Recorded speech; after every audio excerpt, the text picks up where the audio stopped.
Hello friends, ഞാൻ Jenny, എയിൻസ് ladies clothing store, Kuthukuzhy, Kothamangalam. നമുക്ക് ബ്രൊക്കേഡിൽ കോൺട്രാസ്റ്റ് ബോർഡറും ബ്ലൗസും വരുന്ന കുറച്ച് സാരീസിൻ്റെ കളക്ഷനാണ് ഇന്ന് കാണിക്കുന്നത്.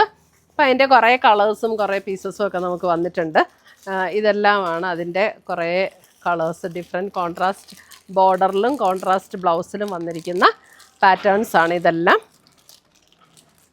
പല റേഞ്ചിലുള്ളതും വന്നിട്ടുണ്ട്, പല പാറ്റേണിലുള്ളതും വന്നിട്ടുണ്ട്. പിന്നെ നമ്മുടെ വീഡിയോസിൻ്റെ ലിങ്ക് എല്ലാം നമ്മുടെ ഫേസ്ബുക്കിലും അപ്ലോഡ് ചെയ്യുന്നുണ്ട്. വീഡിയോസ് ഫേസ്ബുക്ക് പേജിൽ അപ്ലോഡ് ചെയ്യുന്നുണ്ട്. എയിൻസ് ബൊട്ടീക്കാണ് ഫേസ്ബുക്ക്. അപ്പോൾ നമ്മുടെ വീഡിയോസ് എല്ലാം നമ്മുടെ ഫേസ്ബുക്കിലും അപ്ലോഡ് ചെയ്യുന്നുണ്ട്. ഫേസ്ബുക്ക് പേജ് എയിൻസ് ബൊട്ടീക്കാണ്. അപ്പോൾ ഫേസ്ബുക്കിൽ കാണുന്നവർ ഫേസ്ബുക്ക് പേജ് ഫോളോ ചെയ്യണം. അതേപോലെ തന്നെ യൂട്യൂബ് വീഡിയോയുടെ താഴെ നമ്മുടെ ഫേസ്ബുക്കിൻ്റെ ലിങ്ക് കൊടുത്തിട്ടുണ്ടാവും. അപ്പോൾ അതിനകത്ത് കയറിയാൽ നമുക്ക് ഫേസ്ബുക്കിലും കാണാൻ പറ്റും, യൂട്യൂബിലും കാണാൻ പറ്റും. അപ്പം അതിനകത്ത് കാണുന്നവർ നമുക്കൊന്ന് ഷെയർ ചെയ്യുകയും അതൊന്ന്